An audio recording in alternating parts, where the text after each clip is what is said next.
네, 오늘 2부 예배 올라오신 여러분 주님의 이름으로 환영하고 축복합니다. 우리 서로 인사하겠습니다. 반갑습니다. 사랑합니다. 축복합니다.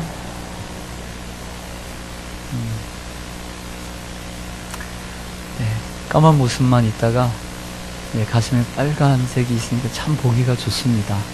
오늘 코디를 너무 멋지게 잘 하셨어요. 네, 자이든 타이든. 여러분 탱자나무를 아십니까? 요즘 어린 애들은 탱자나무를 잘 모르기 때문에 설명이 필요합니다. 제가 어릴 적만 해도 마을에는 그래도 곳곳에 탱자나무가 있었습니다. 이 구귤나무라고 하는데 이 요만하게 열매가 노랗게 열립니다. 그런데 귤보다는 부드럽지 않고 오돌토돌 울퉁불퉁합니다. 이 향이 참 진해요. 그런데 이 탱자나무는 관상용으로만 사용하는 것이 아니라 그때는 먹고 살기 힘들었기 때문에 관상용이 아니라 울타리용으로 많이 사용을 했습니다. 그래서 담벼락을 세우기보다는 탱자나무를 심어서 하는데 그 이유는 탱자에는 2, 3cm 되는 이 손가락만한 길고 뾰족한 가시가 있어요. 그래서 도둑들은 이 탱자나무가 있는 집은 절대 들어가진 않아요. 프로들은. 그래서 이 탱자나무, 제가 어릴 때도 있었던 그 탱자나무인데 어린아이들 때문에 좀 설명을 했습니다. 김현숙 님이 지은 짧은 시입니다. 제목 탱자나무. 그 많은 가시 달고도 탱자 다 빼앗겼네. 네, 끝이에요. 정말 짧죠. 이 시를 제가 오랫동안 생각을 했는데 문득 오늘 어버이 주일 하면서 지키면서 생각이 났어요. 바로 이 탱자나무가 바로 우리의 어버이 같아요. 그분에게는 가시가 있고 그분에게는 부모로서의 권위가 있지만 그 권위를 내세우지 않고 그 자녀들을 위해서 자신의 가장 소중한 것들, 가장 귀한 것들을 다 빼앗기고 내어주신 분이 바로 부모님이 아닌가 싶습니다. 그분이 지은 시 한 편, 제목 병원 앞 연못. 할아버지 입원하신 요양병원 앞 작은 연못 하나 있는데요. 정말인지는 모르지만 그 연못은 이런저런 사정으로 부모님을 돌보지 못한 아들, 딸들의 눈물이 고여서 된 연못이래요. 어버이날 저녁에 할아버지 만나고 돌아오다 눈물 그렁그렁한 연못을 보았습니다. 이런 어떤 학교의 그 사회인지 도덕인지 시간에 학생들에게 이런 숙제를 냈다고 합니다. 5월달이었겠죠. 마음을 담아 부모님께 30가지 칭찬하기. 그랬더니 애들이 에이 어떻게 부모님을 칭찬해요? 부모님이 우리를 칭찬해야지. 쑥스러워요 하면서도 숙제니까 집에 가서 숙제를 하려고 합니다. 가만히 소파에 우두커니 앉아계셔 TV 보시는 아빠에게 나아가 아버지가 계시는 자체가 사랑스럽습니다. 그랬더니 미친놈 하더랍니다. 정말 영상에서 그렇게 나온 걸 제가 영상을 지금 요약해서 하는 거예요. 또 딸이 엄마에게 늦은 밤 학원에 다녀오는 딸을 배웅 나온 엄마에게 엄마가 학원 보내서 이렇게 공부를 잘하게 해주셔서 고마워요. 그랬더니 엄마가 하는 말이 야 이 시집애야 내가 뭐 공부를 잘해 반에서 20등 하면서 무한한 대답만 돌아오더랍니다. 그래서 학생들이 눈 씻고 쳐다봐도 부모님께 칭찬할 거리가 없는 거예요. 그래서 어느 날 그래도 뭔가를 해야 되기 때문에 이제 뭔가를 이제 계속해서 지켜봤다고 합니다. 지켜보니까 관심이 생기는 거예요. 그전에는 엄마가 어떻게 사는지, 집에서 뭐 하는지, 아빠가 뭐 하는지 관심이 없었는데 이제 관심이 생기는 거예요. 그러다가 무심코 아침에 엄마가 화장을 하길래 이렇게 얘기했답니다. 그냥 칭찬해야 되니까. 엄마 되게 예뻐 보여요. 그랬더니 어머 정말?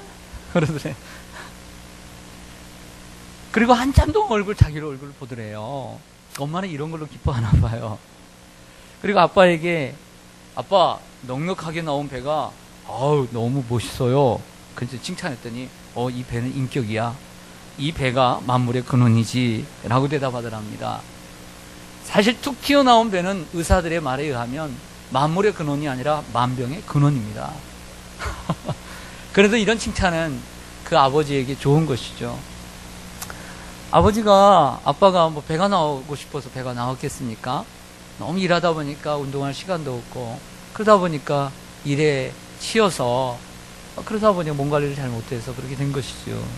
이처럼 부모님은 칭찬하면 좋아하십니다. 사랑하는 성도 여러분, 오늘은 어버이 주일인데 오늘은 부모님을 칭찬해 보고자 합니다. 부모 예찬. 여러분은 부모님의 어떤 모습을 칭찬하고 싶으세요? 돌아가신 분도 계실 것이고 살아계신 분도 계실 텐데 어떤 부분을 칭찬하시겠습니까? 네, 준비된 영상 하나 함께 보시죠.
오늘 영상 잘 보셨습니까? 네.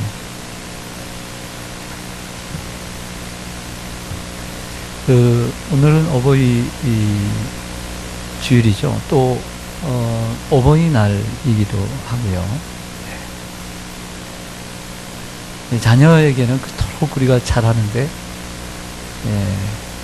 정작 우리가 부모님에게는 얼마만큼 하는가를 생각해 볼 수 있는 그런 영상이었습니다. 여러분, 왜 우리는 부모님을 존경하고 또 공경해야 할까요? 성경은 말씀하기를 부모는 하나님의 대리자이기 때문입니다. 오늘 22절을 보시겠습니다. 22절을 보시면 너를 낳은 아비에게 청종하고 내 아버지는 어떤 존재냐면 우리를 낳은 존재입니다. 그리고 내 늙은 어미를 경력이지 말지니라 라고 말씀합니다. 저를 보시죠. 부모는 하나님의 대리자입니다. 하나님은 부모라고 하는 존재를 통해서 여러분에게 하나님의 역할을 대신하게 하셨습니다. 하나님은 생명이십니다. 하지만 하나님이 여러분들 직접 낳지 않으셨습니다. 하나님은 생명이시지만 하나님은 직접 낳지 않으시고 부모라고 하는 통로를 통해서 여러분을 이 세상에 낳게 하셨습니다. 모든 생명과 그 모든 근원은 하나님이시지만 하나님께서 직접 여러분들에게 어릴 때 또 성장하면서 필요한 것을 공급해 주시는 것이 아니라 부모라고 하는 분을 통해 그분들을 통해서 먹을 것, 입을 것, 보호도 받고 돌봄도 받고 노래했듯이 밤새 아파도 함께 아파하고 잠 못 자고 옆에서 돌봐준 분은 여러분들의 부모님이에요. 그러니까 하나님의 역할을 그 부모에게 하나님 맡기신 것입니다. 그래서 부모는 하나님의 대리자인 것이죠. 부모는 하나님의 생명의 대리자이며 양육의 대리자입니다. 그러므로 부모를 대하는 태도는 곧 하나님을 대하는 태도입니다. 부모가 하나님은 아닙니다. 또 부모 또한 내가 하나님이다라고 하는 대접을 받아서도 안 될 것입니다.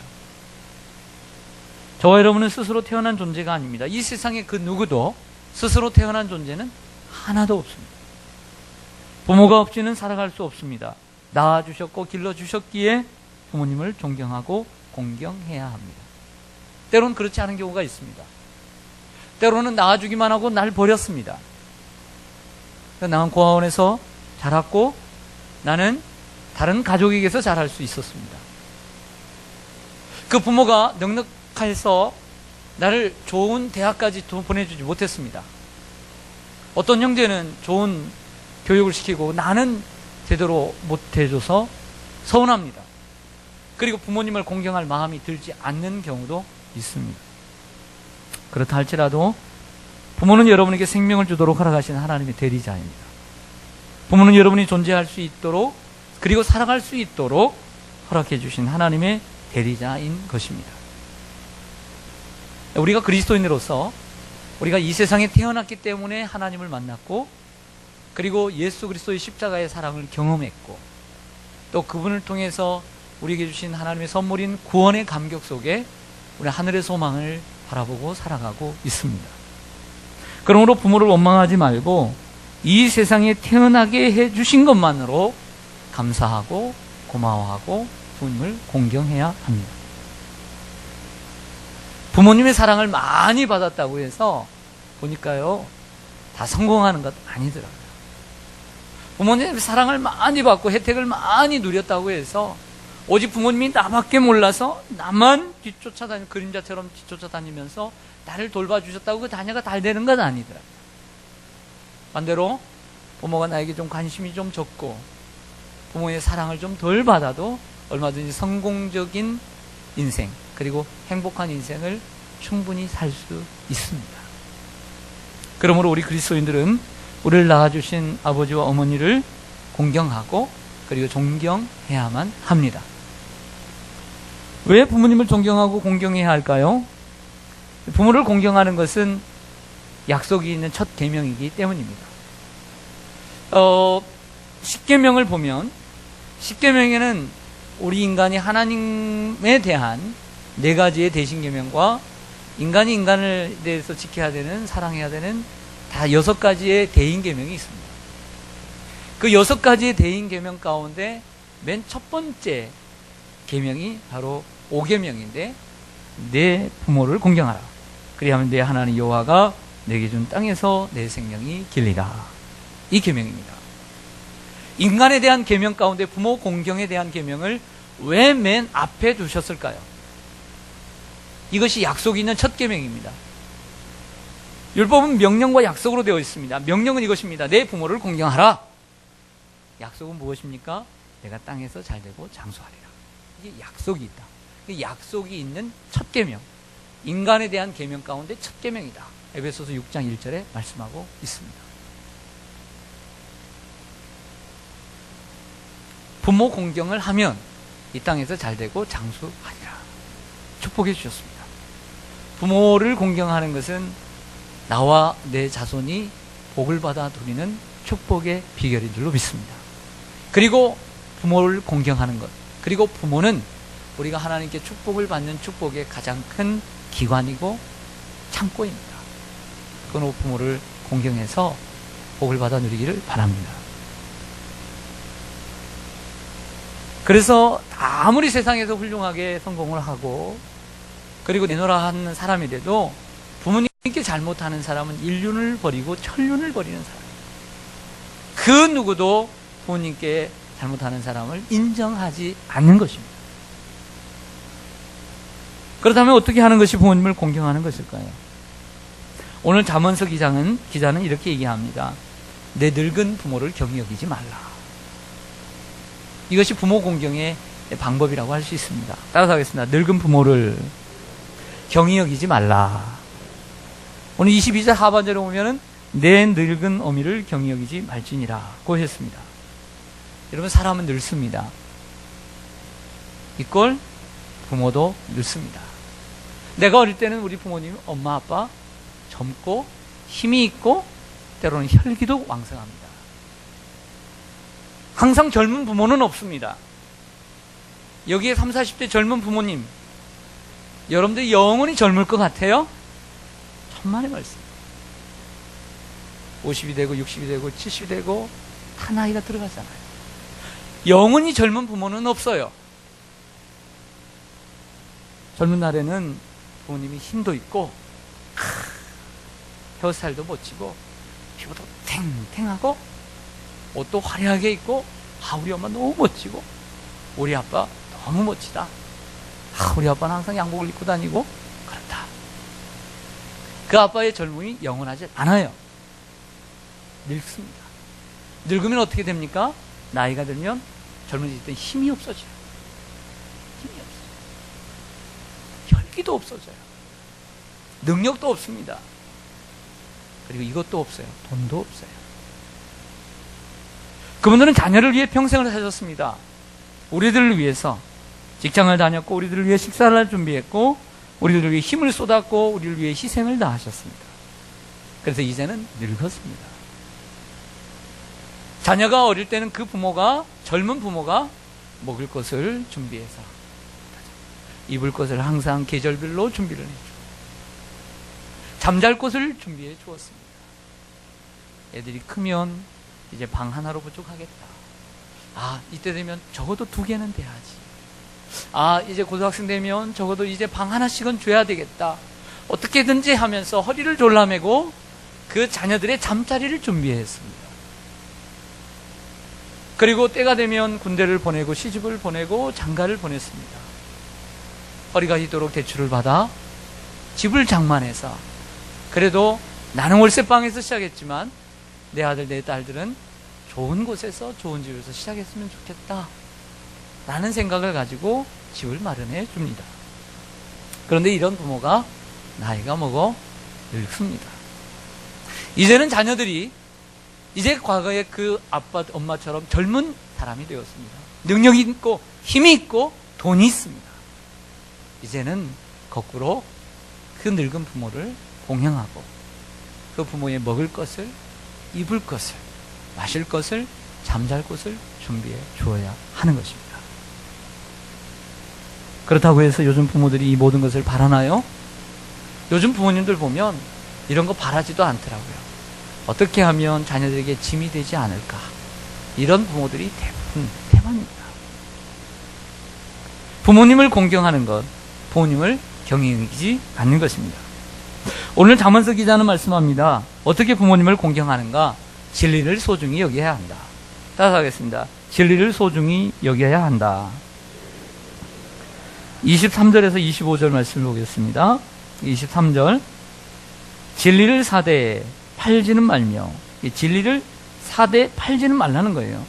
지혜와 훈계와 명철도 마찬가지다. 지혜와 훈계와 명철도 사대 팔지는 말아라.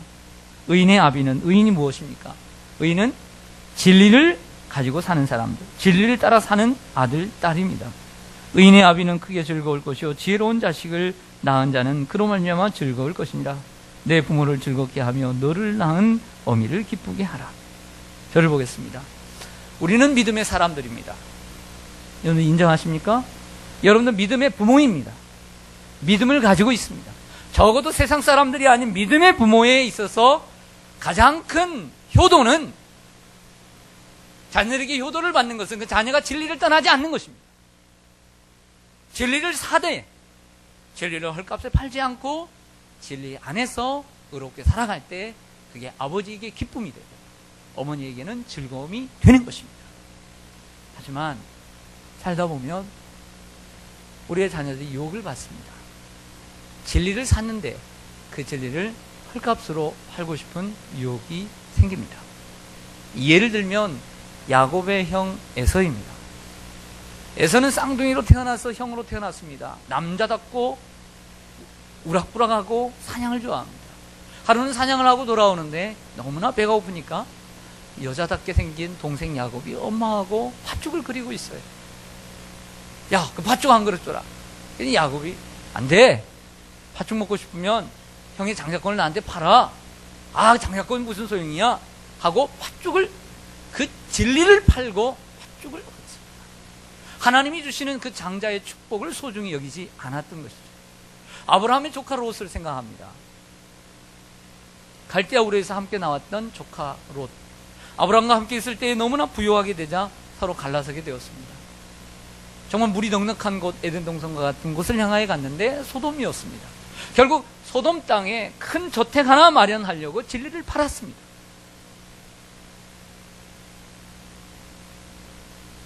사울왕은 자신의 사람들에게 지지와 인기와 명예를 얻기 위해 진리를 팔았습니다. 그런데 하나님은 그런 사울을 버렸습니다. 가룟 유다는 은 30냥을 위해, 물질을 위해 진리를 팔았습니다. 선생을 팔았습니다. 예수를 팔았습니다. 빌라도는 군중들의 동의를 얻으려고 진리를 팔고 예수님을 넘겨주었습니다. 자, 이 세상에는 진리를 손쉽게 팔아버리는 자녀들이 있습니다. 성장하면서 진학이라고 하는 것 때문에 진리를 팔아버리고, 대학을 졸업하고 취업이라고 하는 것 때문에 진리를 팔고, 사랑하는 사람을 얻기 위해서, 결혼을 위해서 진리를 팔고, 세상에서 소유하고 싶은 집과 명예와 물질과 인기를 위해서 과감히 진리를 팔아버리는 어리석은 자녀들이 있습니다. 우리가 적어도 믿음의 부모라고 한다면 믿음의 부모에게 있어서 가장 큰 자녀에게 받는 효도는 우리의 자녀들이 진리 안에 거하는 것입니다. 이것보다 더 큰 기쁨과 효도를 받으려고 한다면 이는 잘못된 믿음의 부모인 것입니다. 믿음의 부모로서 가장 중요한 자녀 교육은 진리를 끝까지 붙잡고 사는 자녀들로 만드는 것입니다.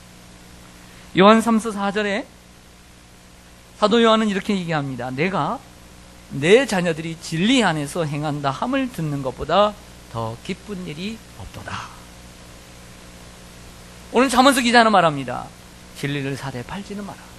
지혜와 명철도 그리하지. 의인의 아비는 즐거울 것이요 어미는 기쁠 것이다. 진정한 의인의 아비와 어미의 기쁨은 그 자녀들이 진리 안에서 행하는 것인 줄로 믿습니다. 그러므로 우리가 참된 믿음의 자녀, 그리고 참 효도하는 자녀.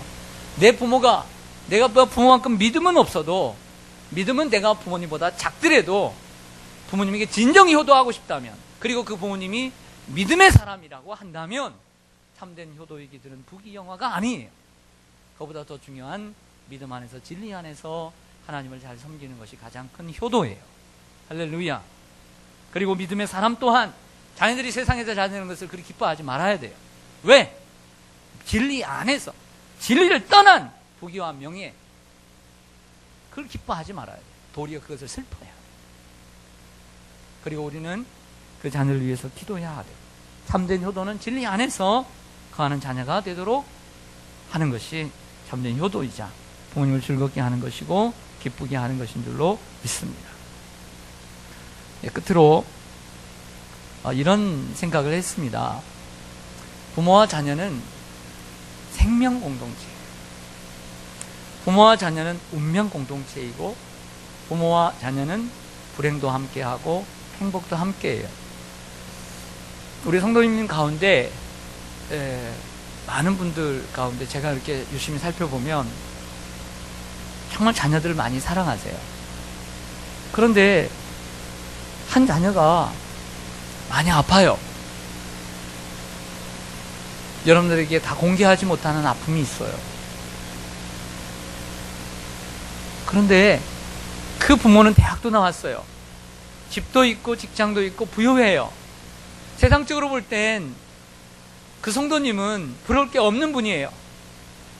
그런데 그 자녀의 아픔 때문에 너무 불행해요. 그 자녀의 아픔 때문에 삶이 너무 고단해요. 기쁨이 없고 행복이 없어요. 너무 우울해요. 제가 그걸 보면서 부모와 자녀는 운명 공동체이고 생명 공동체이고 행복 공동체라는 것을 느끼게 됩니다. 부모가 행복해야 자녀가 행복하고, 자녀가 행복해야 부모가 행복합니다. 사랑하는 여러분, 우리 자녀들 이런 생각할 겁니다. 어떻게 효도를 할까? 맛있는 거 사다 드리고 이번에 무슨 선물 할까?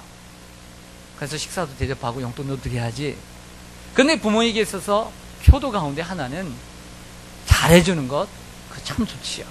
그러나 무엇보다도 자녀인 여러분이 건강하고 행복하게 사는 거예요. 여러분들이 정말 건강하게 살고 자기 일을 하면서, 자기가 좋아하는 일을 하면서 행복하게 살아가는 모습을 보면서 부모는 무엇보다 행복한 거예요. 그러니까 자녀가 아픈데 부모가 아무리 건강해봤자 뭐가 건강해요? 자녀가 지금 병원에 입원해 있고 고통스럽고 정신적으로 아파하는데 부모가 어떻게 건강할 수 있고 행복할 수 있어요? 자녀가 건강할 때 부모가 건강한 거예요. 자녀가 행복할 때 부모가 행복한 거예요. 부모님들 또한 마찬가지입니다. 부모님들 자녀들에게 정말 요즘 노력들 많이 하시는 것 같아요. 그렇습니다. 맞습니다. 여러분들이 건강하셔야 돼요. 여러분들이 건강한 것이 자녀들에게도 도움이 되는 것이고, 또 여러분들이 건강하고, 그리고 아무리 힘들고 나이가 들고 고단해서 인생의 의미가 없어져도, 제가 오늘 자살이라고 하는 주제를 목회 칼럼에 적었는데,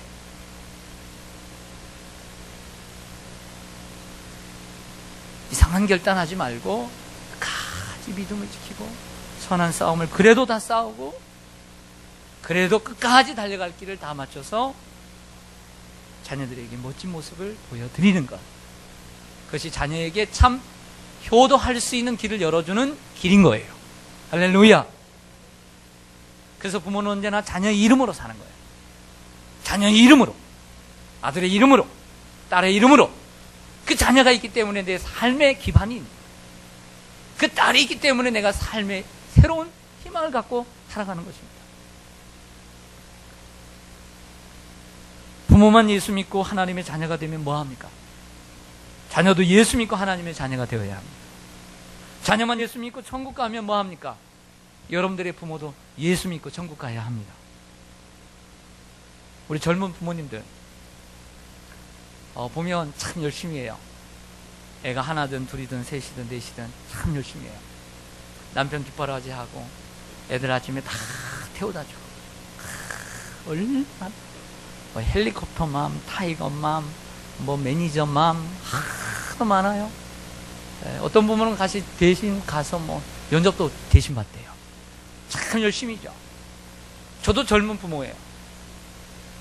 그래서 저도 카네이션을 달아줬는데 사실 뭐 그렇게 자격도 없고, 그리고 저는 아직 젊다는 생각이 들어요. 젊게 안 보이세요? 아직 젊다는 생각이 들어요. 그런데 여러분,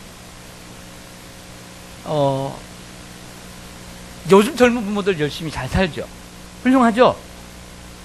네. 근데 여러분, 여러분들만 훌륭한 부모인 줄 아세요? 착각하지 마세요. 사람들은 생각합니다. 야, 나처럼 열심히 있는 부모가 어디 있어? 애들을 위해서 아침부터 저녁까지 내가 얼마나 수고를 많이 하는데. 천만의 말씀이에요.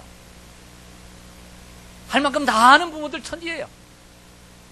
그리고 여러분들보다도 더 훌륭한 부모님은 여러분들의 부모님이에요.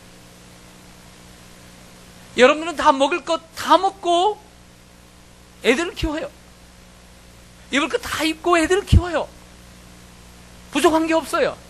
그러나 우리의 부모님, 우리의 선조들은 입을 게 없어도 우리들에게 입을 것을 주었고, 자기의 배를 골마가며 우리에게 먹을 것을 주었고, 아침부터 저녁까지 일하지 않으면 안 되는 상황 가운데 우리들을 위해 희생을 다 하셨어요. 우리 젊은 세대들만 좋은 부모 아니에요. 우리 부모님들이 더 훌륭한 부모님들이에요.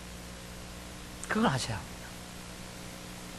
더 어렵고 더 힘든 상황 가운데 저와 여러분을 키워주시지 않았습니까? 그런데 사랑이라는 건 참 묘하죠. 이렇게 받은 사랑을 되갚아줘야 되는데, 마음은 있는데, 어버이날은 그렇게 하겠다라고 마음이 있는데 자꾸 마음은 부모님께 안 가고 내 자식에게만 가요. 누구한테 가요? 내 자식에게만 가요. 그래서 내리사랑인 거죠. 그래서 우리 부모님도 보면 그러지 못했던 것 같아요. 또 부모님을 보면 그러지 못했던 것 같아요. 이게 하나님의 순리가 아닌가, 이런 생각까지도 들 정도입니다. 말씀을 마치겠습니다. 부모와 자녀는 생명 공동체이자 운명 공동체이죠. 그리고 행복 공동체입니다. 요즘 이제 어버이날 맞이하면서 우리 자녀들이 우리 부모님께 드릴 말씀도 있고요. 또 원하는 기도도 있습니다. 또 부모님들이 우리 자녀들에게 원하는 말씀도 있을 텐데, 이제는 우리 교회 성도님들이 좀 우리 부모님께 드리는 영상을 좀 준비를 했습니다. 그랬는데 사실 많은 분들이 거절을 하시더라고요. 부담스럽고 또 우리 교회 부모님이 또 싫어하실 것 같다고. 네, 그래서 용기를 내서 여기 인터뷰에 응해 주신 귀한 분들이 계세요. 여러분, 우리 자신이다 생각하고 여러분들 함께 봐주시면 고맙겠습니다.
Hãy subscribe cho kênh Ghiền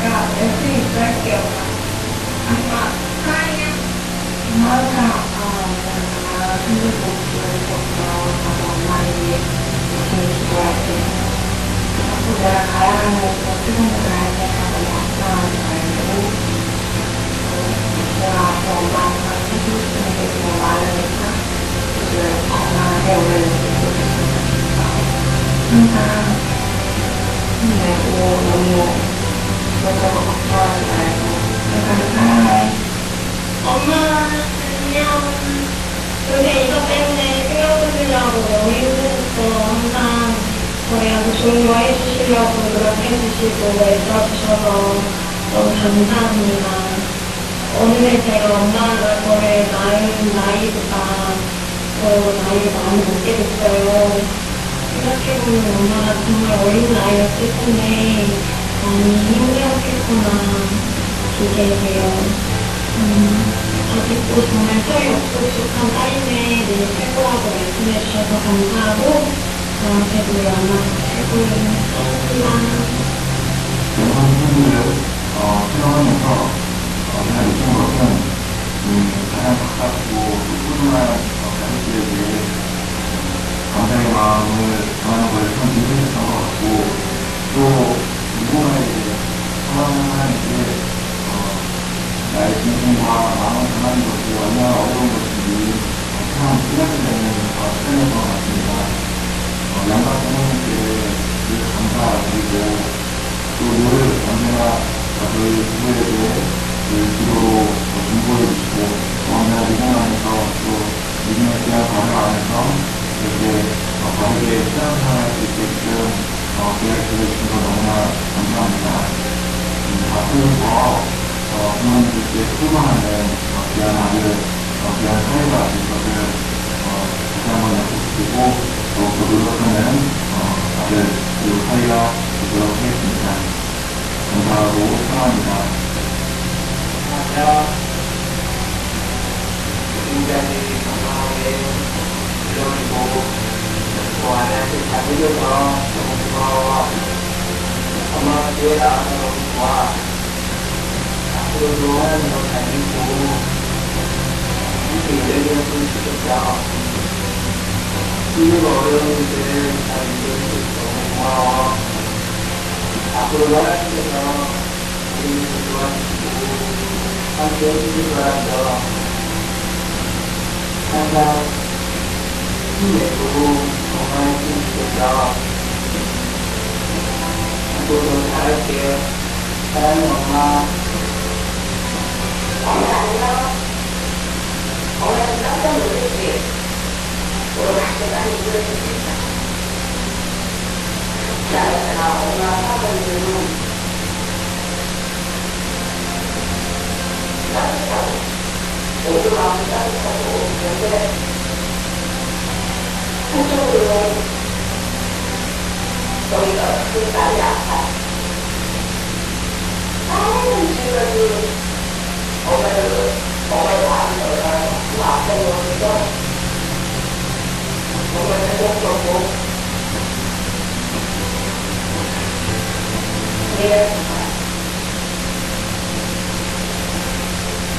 우리 중소가 지금 보였을 엄마 깨달더라. 엄마 내 엄마가 그래도 감사하고 고마워.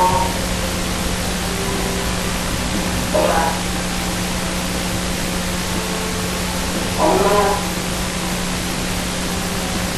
사랑하고 늘 사랑하고 내가 함께하자.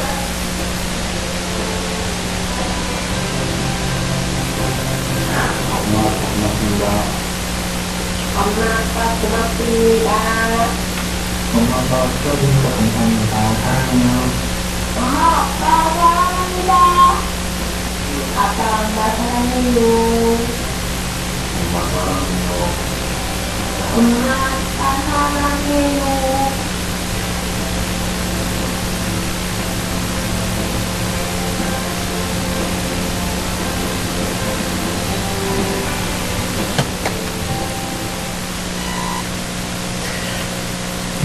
촬영에 협조해 주신 우리 교우들에게 감사.